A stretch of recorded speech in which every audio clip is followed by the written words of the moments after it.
नमो नारायण। नमो नारायण स्वामी जी। अच्छा, हरिओम हरिओम। प्रणाम स्वामी जी।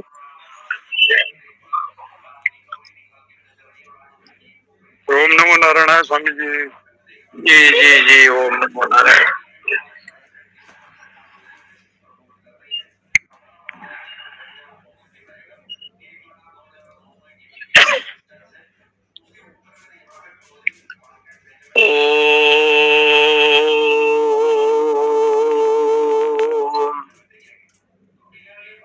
कृष्ण त्वदीय पद पंकज पंजरन्ते अद्येव मे विशदु मानस राजहंस प्राण प्रयाण समये कफवात पित्तै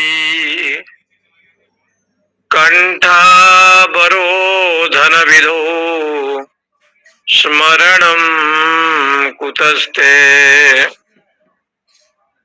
ओम सहनावतु सहनो भुनक्तु सह वीर्यं करवावहै तेजस्विनावधीतमस्तु मा विद्विषावहै। सदाशिवसमारम्भां शंकराचार्यमध्यमाम् अस्मदादिपर्यन्तां वन्दे गुरुपरम्पराम्। शंकरं शंकराचार्यं केशवं बादरायणं सूत्रभाष्यकृत वन्दे भगवन्तो पुनः पुनः। ईश्वरो गुरुरात्मेति मूर्तिभेद विभागिने व्योमवद्व्याप्तदेहाय दक्षिणामूर्तये नमः। ओम शांति शांति शांति। श्री राम जय राम जय जय राम। श्री राम जय राम जय जय राम। श्री राम जय राम जय जय राम। श्री राम जय राम जय जय राम। श्री राम जय राम जय जय राम। श्री राम जय राम जय जय राम। यदेवेह तदमुत्र यदमुत्र तदन्विह मृत्यु समृत्युमाप्नोति यः नानेव पश्यति। कृष्ण यजुर्वेदीय कठोपनिषद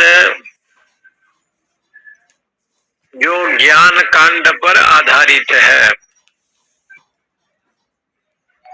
और यहाँ पर साक्षात मृत्यु देवता आचार्य हैं, सदगुरु हैं। जितने भी उपनिषद हैं ऐसे तो वर्तमान समय पर 112 उपनिषद मिलते हैं, लेकिन भगवान शंकराचार्य के 12 उपनिषद पर ही भाष्य है, जिनमें स्वाध्याय क्रम में 10 उपनिषद का पठन पाठन लोग कराते हैं। यूं तो सारे उपनिषद का पठन पाठन आप कर सकते हैं, लेकिन यहाँ कहावत यही है, एक साधे सब साधे, सब साधे सब जाए। एक ही परमात्मा अनेक रूप में विद्यमान है, स्वयं प्रकाशकत्व है, स्वयं ज्योति है, इसलिए सर्व अवभाषक है, ऐसे शास्त्रों में कहा है। इसलिए उपनिषद शब्द की व्याख्या भगवान भाष्यकार ने ब्रह्म विद्या से की। भागवत जी में एक प्रसंग है कि एक ऋषि घूमते घूमते वृंदावन में आए और ब्रजमंडल में रह करके तपस्या की। तो वो ऋषि ने देखा कि एक देवी जो ज्वाजल्यमान है, अति प्रकाशित है, परम शोभनीय है, ऐसा जो देवी है वो रो रही है। तो महर्षि ने पूछा कि भाई आप कौन है और क्यों रो रही है? उन्होंने कहा कि अहम ब्रह्म विद्या, मैं ब्रह्म विद्या हूं, यानी उपनिषद संबंधी विद्या हूं। तो बोले कि जब तुम इतने बड़े ब्रह्म विद्या हो, आत्म विद्या हो, तो रोते क्यों हो? तो कहा कि जो भाव गोपिकाओं का है, मैं ब्रह्म विद्या हो करके भी वो भाव को प्राप्त नहीं कर पाया, इसलिए मेरे आंखों में अश्रु है। तो कहा क्या है? तो कहते हैं गोधूली धूसे धूसी, गोधूली धूसरितांगम। इस गौ के साथ वृंदावन के धूल में विचरण करने वाले जो कन्हैया श्याम सुंदर, उनके साथ ग्वाल और बाल और सखाओं के मध्य में भगवान की दिव्य छवि, बिभ्रद वेणुम जठर पटयो श्रृंग वेत्रे जगख्ये बामे पाणो मृषण कवलम तत्फलान्यंगुलीषु तिष्ठन् मध्ये स्वपरिसुहृदो आशयन्नमभीष्वै स्वर्गे लोके मिष्ठति बुभुजे यज्ञ भुक् बाल केली। जो यज्ञ के भोक्ता हैं, ऐसे भगवान दूध दही मक्खन का आनंद लेते हुए गोकुल वृंदावन में विचरण कर रहे हैं। इसलिए मैं ब्रह्म विद्या होने पर भी, उपनिषद विद्या होने पर भी, जो परमात्मा में एकत्व भाव है वो नहीं आ पाया। परमात्मा में एकत्व भाव आना, जैसे गोपिकाओं ने कहा कि उधो वेदांत की चर्चा का प्रयोजन क्या है? आप जिस भक्ति तत्व का निरूपण कर रहे हैं और जिस वेदांत में ब्रह्म का उपदेश आप करते हैं, उसका लक्ष्य, उसका प्रयोजन क्या है? तो गोपिकाओं ने उद्धव जी से कहा कि उद्धव, वेदांत का जो प्रयोजन है यही है, ये मन में दो वृत्तियां हैं, एक संकल्पात्मक है, एक विकल्पात्मक है। संकल्प वृत्ति भी है और विकल्प वृत्ति भी है। संकल्प उसी का होता है जिसमें नाम रूप होते हैं, और विकल्प उसके करते हैं जो सत्य होता है। जो सत्य वस्तु होता है उसका विकल्प करते हैं। घर बनाना है, मकान बनाना है, या कुछ करना है, तो जब जानते हैं कि ये नश्वर है, क्षणभंगुर है, तो ज्यादा विकल्प नहीं किया जाता। तो कहा कि संकल्प और विकल्प जो किया जाता है, ये मन का जो धर्म है। जहां उपनिषद में कहा कि न तत्र वाक् गच्छति, वाणी भी नहीं जाती, मन भी नहीं जाते, और परमात्मा जो है वो तो नाम रूप से रहित है। तो इसलिए ये जो मन है, ये मन हमारे पास नहीं है। जो मन हमारे पास है और जो मन हमारे पास था, इस समय मन हमारे पास नहीं है। तो कहा बिना मन के तो आप रह नहीं सकते। तो कहा मन के बिना तो रह नहीं सकता व्यक्ति, आंख के बिना भी नहीं रह सकता, रूप के बिना भी नहीं रह सकता। लेकिन शास्त्र का कहना है मन में संकल्प वृत्ति इसलिए नहीं है कि मन गोविंद के चरणारविंद में है, इसलिए मन दो नहीं है। उधो मनन भये दस बीस। ये मन जो है भगवान के चरणारविंद का आश्रय लेता है। इसलिए भागवत जी में एक प्रसंग आता है, मधुप गीत है, भ्रमरा का गीत है, भ्रमर गीत है, एक भ्रमर गीत है। भ्रमर वहीं जाते हैं जहां सुगंधित पुष्प होते हैं। इसलिए वेदांत विद्या ये सिद्ध करते हैं कि मयैव मन आधत्स्व मयि बुद्धि निवेश है। ये जो मन है भगवान के चरणारविंद में दें। तो बोले मन को कैसे दें?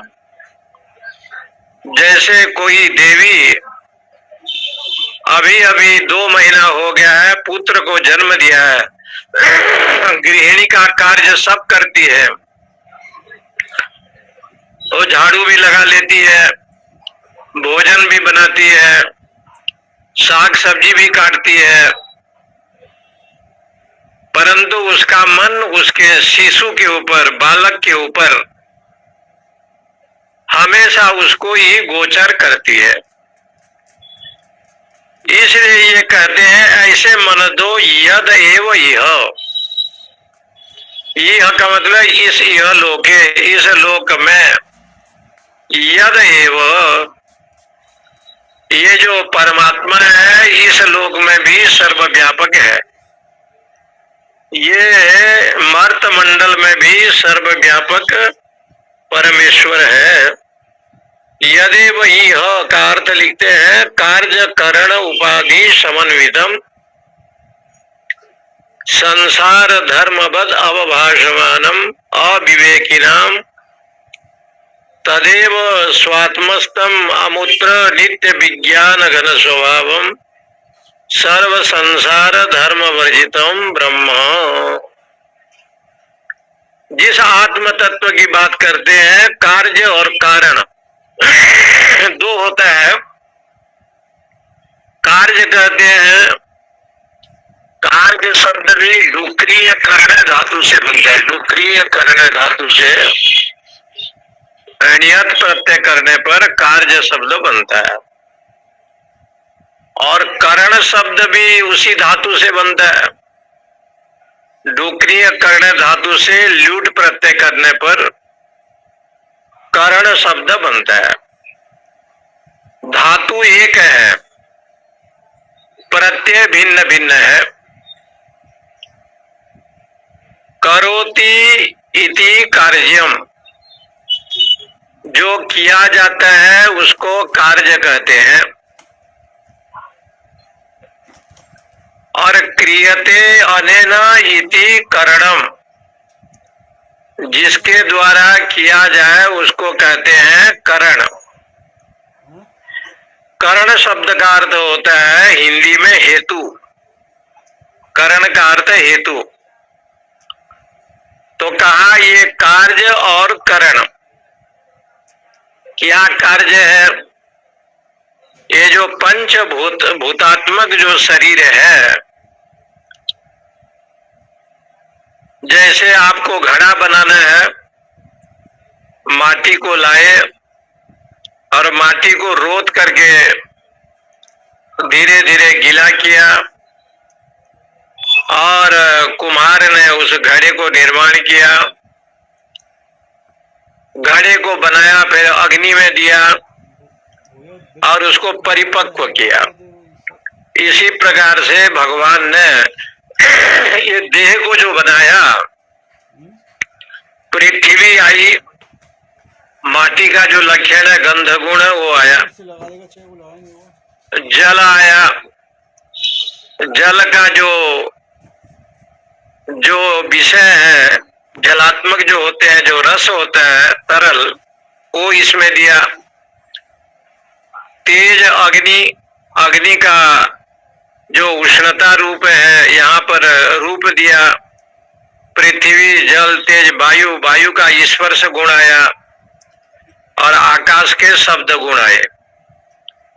पंचभूत से बना हुआ ये देह, ये पंचभूत का निर्माण हुआ, इसमें ये कार्य हुआ। इसलिए देहादि जो है ना, देहादि का जो संघात, पंचकोश का निर्माण किया गया। 5 ज्ञानेंद्रिय हुए, 5 कर्मेंद्रिय हुए, मन बुद्धि चित्त अहंकार हुए और पंच प्राण का निर्माण किया गया। तो इतना मिला करके इतने तत्व से जो शरीर बना, ये शरीर को शास्त्रों में कहते हैं करोति इति कार्यम। ईश्वर के संकल्प से लेकर के ये देह बना, और उसमें जो देह का जो करण है, हेतु है, वो इंद्रियां हुए। इसलिए कार्य हो गया देहादि, करण हो गए इंद्रियादि। इसको कहते हैं कार्य करण संघात। तो कार्य करण संघात जो उपाधि है, यही उपाधि ही संसार है। संसार धर्मवद अवभासमान, ये संसार का जो धर्म, संसार का धर्म क्या है? सुख दुख, मान अपमान, निंदा प्रशंसा, जस अपजस, ये सब देहादि के विषय में हुआ। लेकिन अविवेकी नाम, उसमें जो अविवेकी लोग हैं वो कहते हैं ये संसार में जो इस प्रकार के भाव रखते हैं कि ये मेरे में हो रहा है, तो यहाँ कहते हैं यद एव। यहाँ जो आत्मा का दर्शन आपको हो रहा है ना, तद अमूत्र, अमूत्र माने परलोक में भी वही है। यद अमूत्र जो यहाँ पर है, वो परलोक में अमूत्र शब्द का अर्थ हो गया परलोक। और यद अमूत्र जो परलोक में है, तद अन्वय, तद अनुयः, इस लोक में भी है। कौन है? परलोक में तो सूक्ष्म शरीर है, इस लोक में तो ये स्थूल शरीर है। तो कहा भाई यहाँ शरीर की बात नहीं है, यहाँ तो आत्मा की बात है। जो ब्रह्म तत्व है वो इस लोक में भी है, परलोक में भी है। लेकिन जो लोग सोचते हैं कि इस लोक और परलोक में जो भेद दृष्टि करते हैं, मृत्यु से मृत्यु आपनोति, वो जो है मृत्यु से मृत्यु को प्राप्त करते हैं। माने 84 लाख सहस्त्र योनि में वो भटकते हैं। जन्म मरण के चक्र को प्राप्त करते। यह नाना क्यों वो जाते हैं, तो कहा नाना एव पश्यति। नाना शब्द का अर्थ यही होता है, भगवान शंकराचार्य ने लिखा है, नाना को क्यों जाते हैं, नाम रूप कार्य करण उपाधि अनुविभाव्यमानम, क्योंकि नाम रूप और कार्य करण इस उपाधि को लेकर के नाना एवं पश्यति, नाना माने प्रपंच में जाते हैं। नाना तो भाव जहां आया माने भेद दृष्टि जहां आया, वहां पर वो नानात्व भाव का ही दर्शन होता है।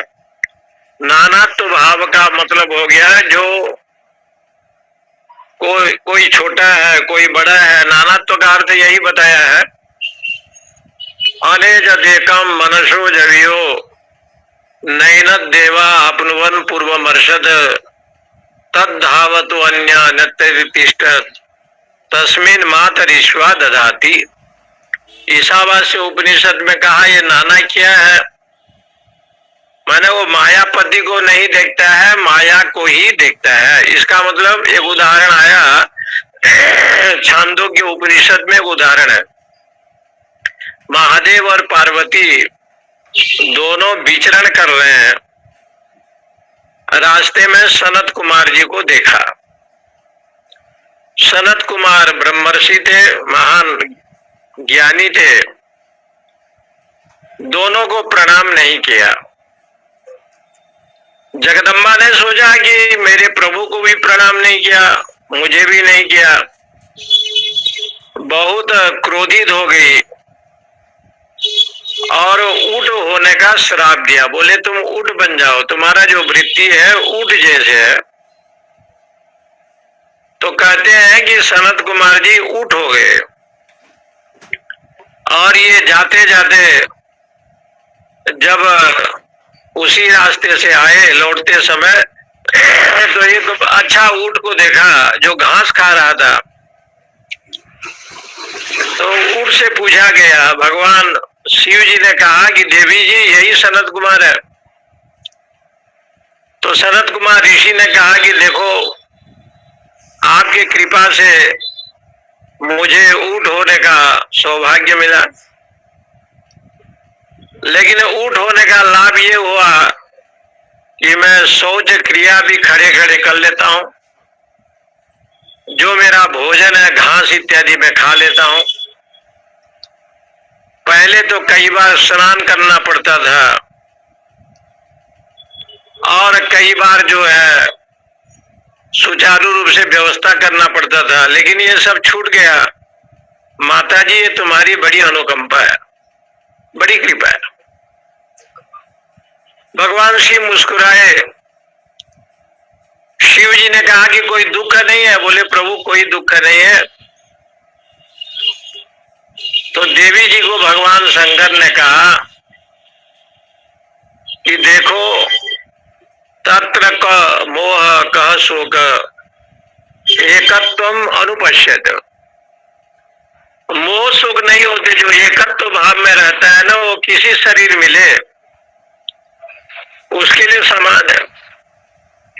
ज्ञानी जन जो है वो शरीर को महत्व नहीं देते, उनका जो लक्ष्य भूत है, जो आत्मा है, ब्रह्म तत्व है, उसको विस्मरण नहीं करते। पश्यन श्रीणवन स्पृशन जिघ्रन नसनन गच्छन स्वपय श्वसन प्रलपन विसृजन उन्मिशन निमिशन भी। पश्यन देखता हुआ, देखता है नहीं कहा, देखता हुआ पश्यन। और श्रीणवन सुनता है नहीं, सुनता हुआ। पश्यन श्रीणवन स्पर्शन स्पर्श करता हुआ। जिघ्रन रस लेता हुआ। गच्छन चलता हुआ। स्वपय श्वास लेता हुआ। अनशनन भोजन करता हुआ। इसलिए क्रीडन खेल कूद करता हुआ। जिघ्रन सुगंध लेता हुआ। इसलिए उसने कहा कि ये सब पश्यन, ये पश्य धातु से सत्री प्रत्यांत का रूप है। पश्यन माने देखता है, ऐसे नहीं कहा, पश्यति नहीं कहा। भगवान ने गीता में पश्यति कह देते, पश्यति का अर्थ होता है देखता है, बोले नहीं देखता हुआ। जैसे मोर पंख होता है, उनके आंख होते हैं और आंख बहुत सुंदर होता है मयूर का। देखता है, देखता है तो क्या देखता है, बोले देखता हुआ। वो जो मोर पंख जो है देखता तो नहीं है, लेकिन ऐसे लगता है कि उनकी जो आंख है वो देखता हुआ। श्रृणवन सुनता हुआ। यहाँ पर जो गीता जी में सत्री प्रत्ययांत जो धातु और प्रत्यय लगा करके बना है, उसका अर्थ यही होता है, श्रु श्रवण धातु से सत्री करेंगे तो बनेगा श्रृणवन। इसका अर्थ सुनता हुआ। सुनता है कि नहीं सुनता है, बोले सुनता नहीं है। क्यों नहीं सुनता? गुणा गुणेषु वर्तन्ते इति मत्वा न सज्जते। सब अपने गुणों में बरत रहे हैं ऐसे मान करके अपने को कर्ता भोक्ता पना का जो भाव है वो ग्रहण नहीं करता। इसलिए भगवान ने कहा कि सब कुछ करता है, करने पर भी असंग बना रहता है। करता तो सब कुछ है, खाता भी है, खादन श्वसन स्वपय, और इसलिए जो है सब कुछ करने पर भी नैव किंचित करोमीति युक्तो मन्येत तत्वविद। तत्व ज्ञानी कहता है मैं कुछ करता नहीं। गुणा गुणेषु वर्तन्ते इति मत्वा न सज्जते। बोले क्यों? बोले इसलिए मैं करता और भोक्ता नहीं हूं, मैं तो असंगोयम पुरुष, मैं असंग हूं। ये बात सुन करके जगदम्बा प्रसन्न हुई, पुनः वरदान दिया कि सनत कुमार जैसे थे वैसे बन जाओ। इसलिए यहाँ पर लिखते हैं विज्ञान एक रसम निरंतरेण। वो विज्ञानात्मा है, एक रस है, इसलिए निरंतर आकाशवत परिपूर्णम, आकाश के समान परिपूर्ण है, सर्वव्यापक है। ब्रह्मेव अहम अस्मीति पश्येत, मैं ही ब्रह्म हूं, इस प्रकार से देखता है। तब कहा यदि मैं ब्रह्म हूं इस प्रकार से देखता है, ब्रह्म को छोड़ करके जो प्रपंच संसार को देखता है उसका अर्थ होता है नानात्व, नाना भाव से देखता है, सतचिद आनंद को नहीं देखता, सतचिद आनंद को नहीं देखता। इसलिए भागवत में एक कथा आती है कि वृंदावन में नारद जी गए तो एक देवी रो रही थी, नाम उनका था भक्ति, और दो बेटे जो है मूर्छा अवस्था में था, ज्ञान और वैराग्य। एक ज्ञान वैराग्य भक्ति के पुत्र हैं। भक्ति ने पूछा कि मेरे बेटे अचेत हैं, इनको जगाना है। तो जगाने का काम तो नारद जी ने जा करके बद्री विशाल में उन्होंने ऋषियों सनत कुमार आदि से पूछा, भक्ति रो रही है लेकिन ज्ञान वैराग्य अचेत है। किसी के पास भक्ति है, श्रद्धा है, प्रेम है, लेकिन ज्ञान नहीं है, अध्यात्म ज्ञान से वंचित है। यदि बहुत ज्ञानी भी है मान लीजिए, लेकिन वैराग्यवान नहीं है, विषय संग आसक्ति में केवल उसी में उसका मन है, तो शास्त्र का कहना यह है भक्ति भी रहे और साथ साथ में ज्ञान और वैराग्य दोनों पुत्र हैं। भक्ति महारानी ज्ञान वैराग्य को छोड़ नहीं सकती, ज्ञान वैराग्य माँ को छोड़ नहीं सकते। इसे सिद्ध होता है कि वो ज्ञान वैराग्य भक्ति क्या है, ब्रह्मेव अहम अस्मि इति पश्येतो, मैं ही ब्रह्म हूँ, ऐसा एकत्व ज्ञान जब होता है, वो एकत्व ज्ञान की प्राप्ति कहाँ हो, उसके ऊपर अगला मंत्र है, 21 मनसे एव इदम आप्तव्यम 1120 कर नेह नानास्ति किंचन 1120 मृत्यु समृत्युम गच्छति यह नानेव पश्यति। प्लस कर दे। दूसरे अध्याय के ये 11वां मंत्र है, मनसा एवं इदम आप्तव्यम न यह नाना अस्ति किंचन मृत्यु समृत्युम गच्छति यह नानेव पश्यति। मनसा एवं इदम आप्तव्यम, मन के द्वारा ही इदम, इदम शब्द का अर्थ होता है परमात्मा ब्रह्म, इसलिए इदम शब्द कहते हैं। पहले चम्मच नहीं था तो आंवला का अचार लेना है या चटनी लेना है तो लोग हाथ में अंगूठी में निकालते थे और कहते थे इदम।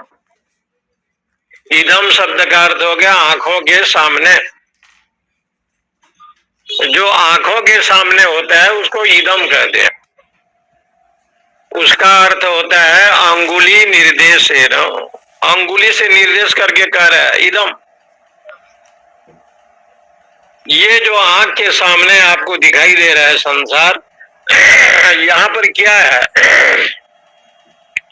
आकाश है कि वायु है, बोले इदम। इदम का अर्थ हो गया परमेश्वर को छोड़ करके अन्य कोई भी चीज नहीं है, सब कुछ ब्रह्म है, परमात्मा है। इदम आप्तव्यम, यही जो है ना प्राप्त करने योग्य है। किससे प्राप्त करेंगे तो कहते हैं मनसा एवो, मन के द्वारा ही वो प्राप्त होगा। कौन सी मन चाहिए तो लिखा है ब्रह्म एकम आप्तव्यम, ब्रह्म को प्राप्त करना है तो मन के द्वारा। ये जो मन है ये आपको जो प्राप्त करना है वो क्या है, एकत्व विज्ञानाद आचार्य गम संस्कृतेन, आचार्य और शास्त्र के द्वारा, शास्त्र को, उपनिषद को, वेद को माँ कहा। माँ के पास सब कुछ है, लेकिन वो माँ अपने पुत्रों की कल्याण ही चाहती है। पुत्र कितना भी रोए, बुखार चढ़ा है तो माँ उसको फ्रिज से निकाल करके जो अकल्याण वस्तु है नहीं देती, वो माँ है। माता कुमाता न भवति, पृथिव्याम पुत्रास्ते जननि वसन्ति सरला, परम तेषां मध्ये विरलतरलोऽहं तव सुधः, मदीयोऽयं त्यागं समुचितमिदं नो तव शिवे, कुपुत्रो जायेत क्वचिदपि कुमाता न भवति। इसलिए उन्होंने कहा कि पृथ्वी में अनेक संतान, आपके सब संतान हैं, लेकिन माता कुमाता न भवति, माता कभी कुमाता बन नहीं सकती। माँ कौन है, वेद भगवान। इसलिए वो माता होकर के सारे पुत्र का कल्याण करते। इसलिए हमारे यहाँ भगवत गीता को स्त्रीलिंग कहा गया, गीता स्त्रीलिंग में प्रयोग होता है। गीता जो है स्त्रीलिंग में है क्योंकि वो माँ है। भगवान श्री कृष्ण ने कहा, भगवत श्री कृष्ण ने प्रोक्तम, भगवान श्री कृष्ण ने कहा, क्या कहा, गीता गीयते यासा ब्रह्म विद्या उपनिषद विद्या इति गीता। जैसे बालक लोग बिना संगीत के बिना भजन के गाना गाते हैं, उनको क्या स्वर है, क्या लय है, क्या ताल है, वो बच्चों को उसका कोई ज्ञान नहीं है, लेकिन जब बोलते हैं तो बड़ा अच्छा लगता है। और उनके परिवार वाले कहते हैं कि बेटा कुछ बोल रहा है, समझ में आवे अथवा न आवे, बड़ा अच्छा लगता है। जो बालक कह तो तरी बात, सुनहि मुदित मन पितु अरु माता। मंगल भवन मंगल हारी, द्रवंशो दशरथ अजिर बिहारी। इसलिए भगवान जो है मंगल करते हैं, अमंगल जन्म मृत्यु का नाश करते हैं। लेकिन आज दशरथ के प्रांगण में उनके वो घूम रहे हैं, द्रवंशो दशरथ। दशरथ के प्रांगण में चारों तरफ अजीर बिहारी, जो सारे दुख को नाश करने वाले ठाकुर हैं, आज जो है परिभ्रमण कर रहे हैं। क्योंकि वो मंगल भवन है, जन्म मृत्यु को काटने वाला है। इसलिए दशरथ के चारों तरफ, जो उनके कमरे के चारों तरफ टहलने का जो प्रांगण है, भगवान विचरण कर रहे हैं। संतों ने कहा है दशरथ आपके 10 इंद्रियां हैं और ये दशेषु रथेषु, 10 दिशा में विचरण करती हैं 10 इंद्रियां। मान लो ये दशरथ हैं, और दशरथ का जो आंगन है, ऐसे समझें ये इंद्रियां देह में रहती हैं, इसलिए देह एक आंगन है। इस आंगन में ऐसे वृत्ति बनाइए कि ब्रह्म साक्षात जो है ना चारों तरफ घूमे, माने चित्त वृत्ति को परमात्मा में अर्पित करें। आप कभी विंध्याचल गए होंगे तो जगदम्बा घूमती रहती है वहां। विंध्यवासिनी में माता जी चारों तरफ घूमती है। काशी विश्वनाथ में आओ तो शंकर जी घूमते रहते हैं। वृंदावन में बिहारी जी परिभ्रमण करते हैं। इससे सिद्ध होता है कि दशरथ के अजीर बिहारी, दशरथ महल में, राजा दशरथ के महल के प्रांगण में आप घूमते रहते हैं। ये 10 रथ, 10 इंद्रियां और इसका जो महल है, प्रांगण है, ये शरीर को लीजिए और शरीर में ऐसे वृत्ति बनाइए राम इसमें चारों तरफ घूमता रहे। माने राम नाम का उच्चारण हो, कृष्ण का उच्चारण हो, ब्रह्म का उच्चारण हो। इसलिए यहाँ पर ये लिखते हैं कि आचार्य और शास्त्र से मनसा एवं इदम का अर्थ है कि आचार्य और शास्त्र से, क्योंकि वेद माता है और गीता भी माता है, उपनिषद भी माँ है, तो माता होने के कारण से शास्त्र को माँ कहा गया है। इसलिए ऐसे संस्कारवान होना चाहिए। और एक आचार्य, आचार्य शब्द का आचिनोति सर्वशास्त्राणि धर्माणि अनेकश, जो सारे शास्त्र को जानता भी है और अपने कर्म भी करता है, वो सत्कर्म करता है। आचार्य गुरु के चरणों में और शास्त्र के चरणों में, दोनों का पालन करना चाहिए। ऐसे शास्त्र को लेकर के ही आचार्य जो भी बोलेंगे शास्त्र युक्त बोलेंगे। इसलिए उन्होंने कहा कि भाई मनसा एवं इदम आप्तव्यम, उस शुद्ध मन से ही मुझे दर्शन कर सकते हो। नेह नानास्ति किंचन, क्योंकि संसार में कोई तत्व और है ही नहीं। यहां तो केवल आपको 4 वस्तु मिलेंगे, ऐसे लिखा है। एक मिलेगा वृद्धावस्था, एक मिलेगा श्मशान भूमि, एक मिलेगा रोगाग्रस्त रोग, और एक मिलेगा दुख। इच्छा को भी दुख कहा, तृष्णा को भी दुख कहा, सब कुछ दुख है। दुख में वही संसार। इसलिए नेह नानास्ति किंचन, इसलिए कहते हैं कि यहाँ परमार्थ वस्तु कुछ है नहीं, थोड़ा भी नहीं है। मृत्यु स मृत्युम गच्छति। जो साधक ईश्वर को छोड़ करके ब्रह्म को छोड़ देता है, मृत्यु से भी मृत्यु को प्राप्त करता है। इसका मतलब 84 लाख सहस्त्र योनि में घूमता है। नानात्व प्रति उपस्थापिकाया अविद्याया, ये जो नानात्व भाव आता है इसको कौन करता है? बोले अविद्या ही करता है। जैसे राजा दुर्योधन को जल में थल दिखाई दे रहा है और थल में जल दिखाई दे रहा है।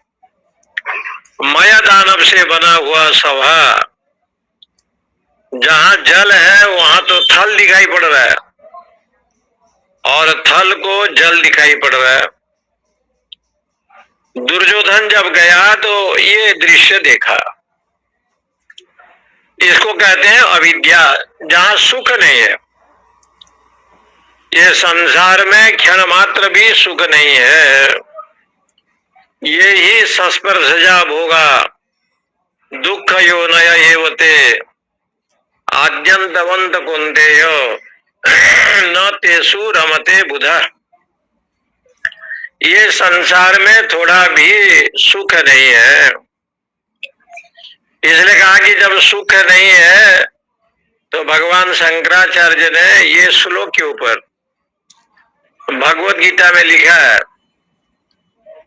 कि जब शंकर भाष्य उन्होंने कहा ये ही संस्पर्शजा भोगा, इंद्रियों के विषय में होने वाले जो आनंद की अनुभूति जीव करता है, यहाँ किंचित मात्र भी सुख नहीं है, केवल दुख है।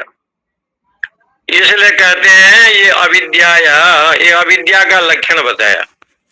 जड़ चेतन ही ग्रंथि परिगयी यद्यपि मृषा छूटत कठिनाई।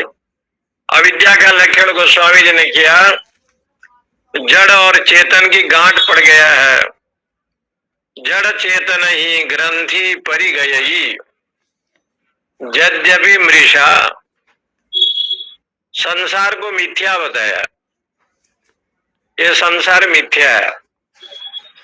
यद्यपि मृषा छूटत कठिनाई, संसार को मिथ्या इसलिए बताया कि जैसे मृग तृष्णा,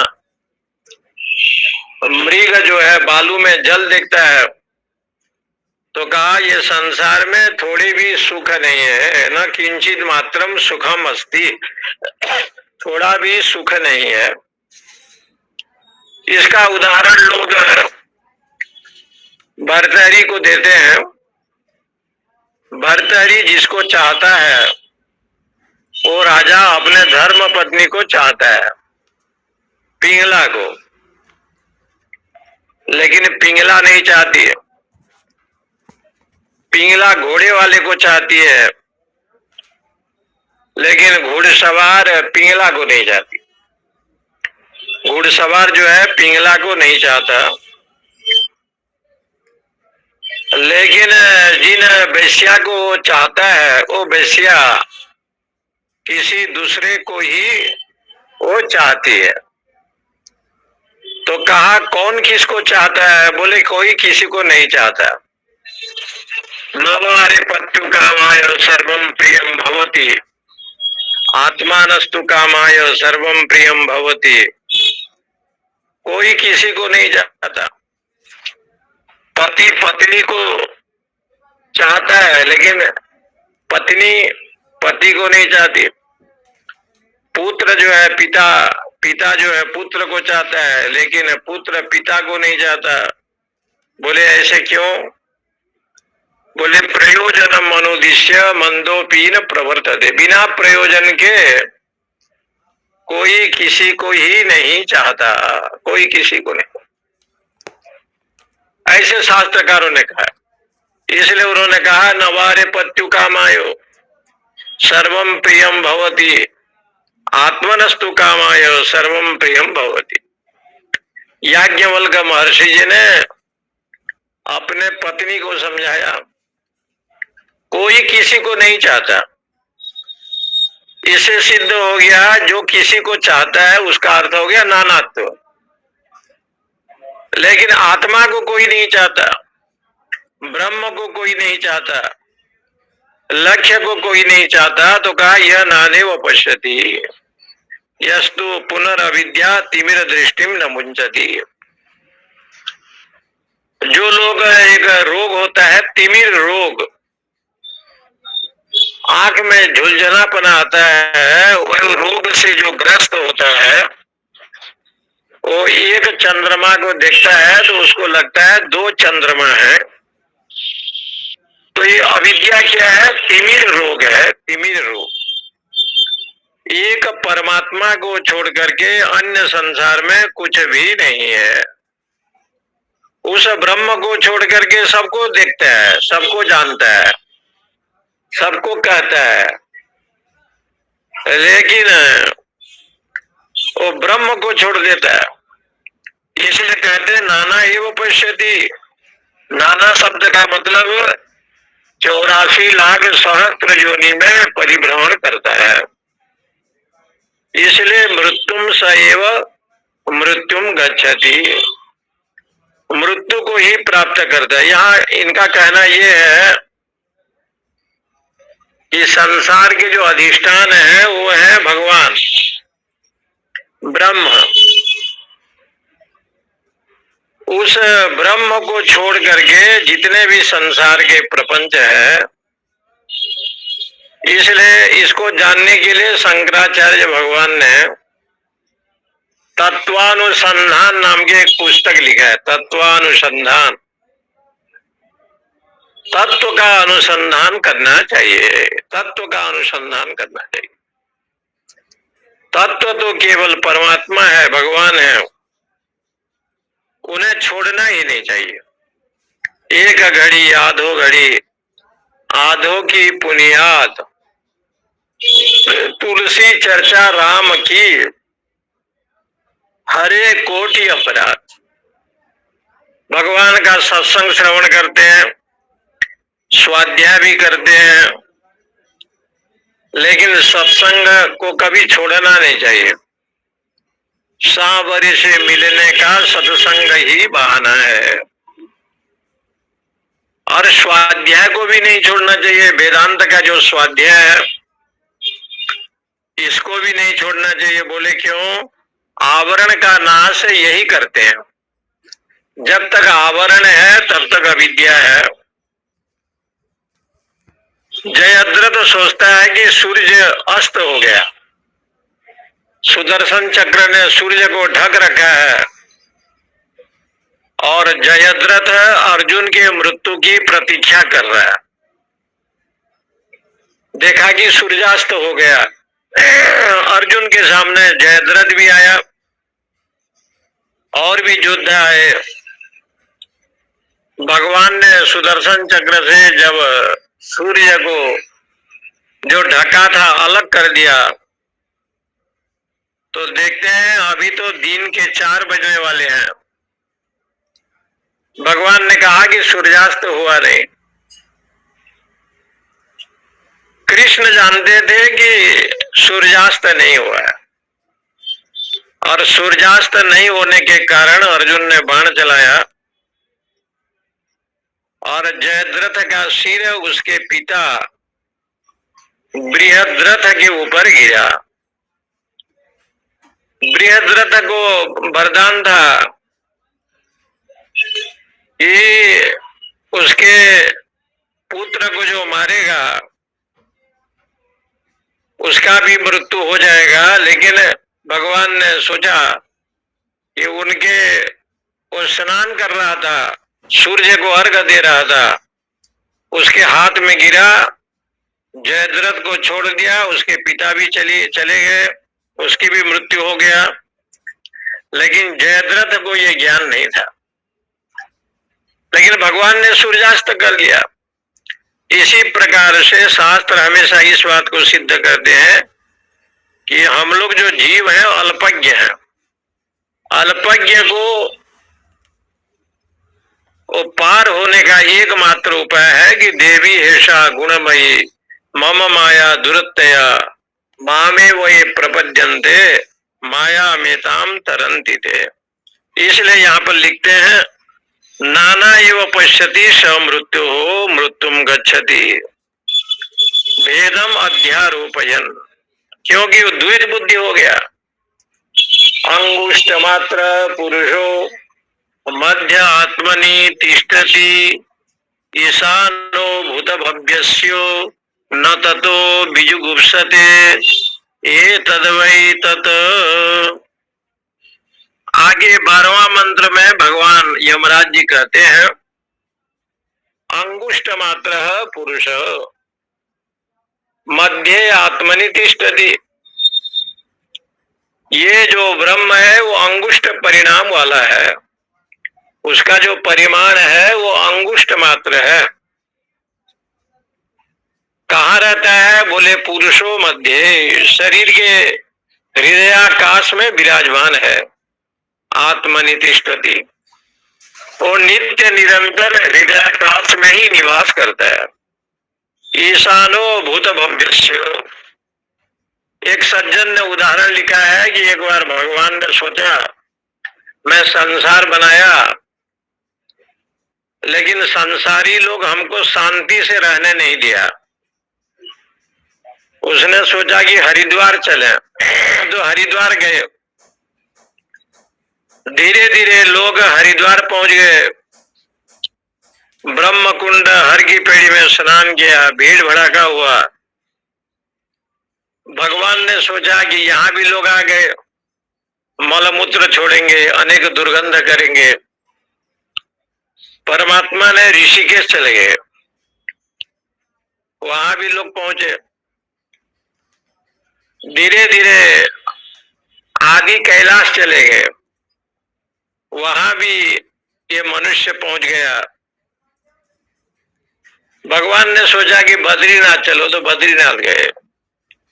बद्री विशाल में भी लोग पहुंच गए। केदार जी गए, गंगोत्री जमुनोत्री, जहां जहां गए वहां वहां लोग पहुंच गए। जगन्नाथ जी गए तो वहां पहुंच गए, द्वारका पहुंच गए। अब भगवान ने सोचा कि रहे तो कहाँ रहे, जहां भी जाते हैं ये आते हैं, अनेक प्रकार से नाना प्रकार से प्रपंच को लाते हैं, तो जाए तो कहाँ जाए। तो उनके मन में आया कहीं नहीं जाना है, पुरुषो मध्य आत्मनि तिष्ठति। ये मनुष्य के शरीर में जो हृदयाकाश है वही चलो रहे। तो हृदय रूपी गुफा में भगवान रहने लगे। उस भगवान को ढूंढने के लिए कोई वृंदावन गया, कोई काशी गया, कोई अयोध्या गया, कोई चित्रकूट गया, कोई तीर्थ किया, कोई व्रत किया, कोई अनुष्ठान किया, लेकिन उसको जो है हृदय में लोगों ने नहीं ढूंढा। ढूंढने का काम तो चला, लेकिन अपने हृदय में नहीं ढूंढा। हृदय में नहीं ढूंढा का मतलब ज्ञान भक्ति सत्संग के द्वारा आवरण का भंग नहीं किया,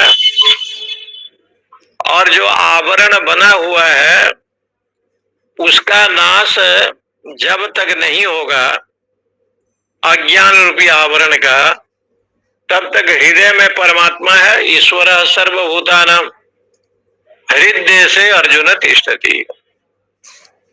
इसलिए कहते हैं कि वहां रहते हो तो कैसे रहते हो, बोले अंगुष्ठ परिमाण वाला। ईशानो भूत भव्यस्यो न ततो बीजुगुप्सते। तो ईशान है, सबका शासक है, भूत भव्यस्यो भूतकाल में भी विराजमान है, भविष्य में भी विराजमान है और सबका राजा है।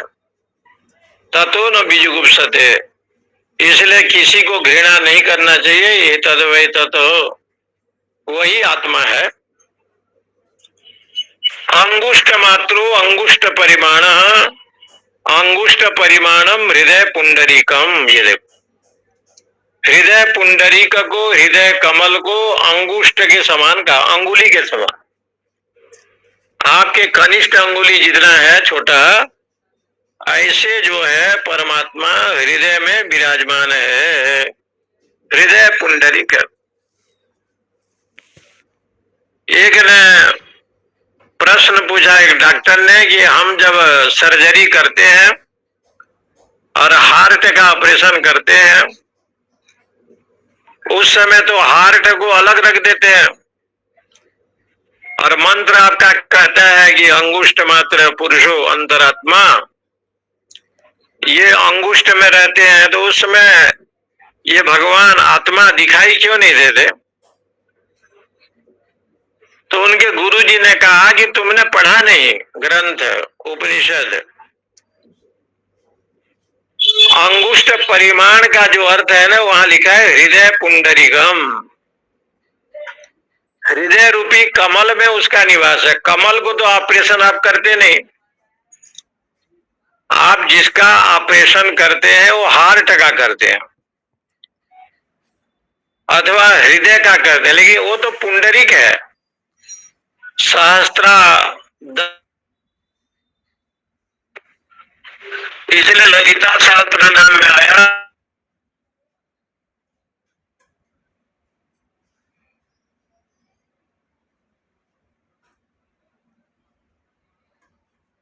विराजमान रहती हैं। ऐसे आत्मा जो ब्रह्म है वो हृदय कमल में ही निवास करती है, तच्छिद्रम, वहां वो विराजमान रहती है क्योंकि वो पूर्ण है। ईशानो भूत भव्यस्य, क्योंकि वो सबका शासक है। और हम लोग सब देखते हैं, मोको कहाँ ढूंढे बंदे, मैं तो तेरे पास रे। आप हमको कहाँ ढूंढने के लिए चले? आपके पास में है, इसलिए वो ब्रह्म तो आपके बगल में है, पास में है, नजदीक में है। इसलिए द्रौपदी जी ने कहा, बड़े विलंब कर दिए, बोले मैं तो तेरे पास में था लेकिन वस्त्र को तू खींच रहा था, इसलिए मैं आया नहीं। और जब निर्बल बन गई तो मैं प्रकट हो गया वस्त्र के रूप में। इसलिए कहने का मतलब है कि परमात्मा अंगुष्ठ मात्र पुरुषो, ये हृदय कमल में ही निवास करते। और हृदय कमल को हम लोग छोड़ देते हैं। शास्त्र कहता है कि आप जप तप पूजा पाठ सब करते हैं, लेकिन हृदय कमल को छोड़ देते हैं। यतः पुरुष पूर्णम अनेन सर्वम इति मध्य आत्मनि शरीरे तिष्ठति। इसलिए जो है हृदय कमल में ही उस पुरुष, पुरुष का अर्थ हो गया पूर्ण, पूर्णत्वात् पुरुष, वो परम ब्रह्म परमात्मा पूर्ण है और हृदय कमल में ही निवास करता है। इसलिए कहा न ततो बीजुगुप्सते, इसलिए किसी को घृणा नहीं करना चाहिए। एतद वेतद, उसको आप जब ढूंढेंगे तो ब्रह्म का दर्शन हृदय कमल में होता है। गीता जी में भी स्पष्ट किया ना, ईश्वर सर्वभूतानां हृदय से अर्जुन तिष्ठति भ्रामयन् सर्वभूतानि यंत्रारूढ़ानि मायया। तो जब आप हृदय कमल में रहते हैं तो आपको फिर लोग हृदय में देखते क्यों नहीं है? बोले उसमें हमारी गलती नहीं है। माया यंत्रारूढ़ानि, माया रूपी यंत्र से आरूढ़ होकर के घूम रहा है।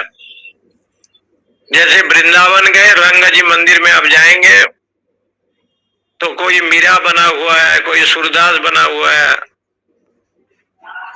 कोई कालिया दहन हो रहा है, और वहां टिकट लगता है, लोग देखने जाते हैं। हम लोग भी देखने गए 5-5 रुपया दे करके, अब तो बहुत हो गया होगा।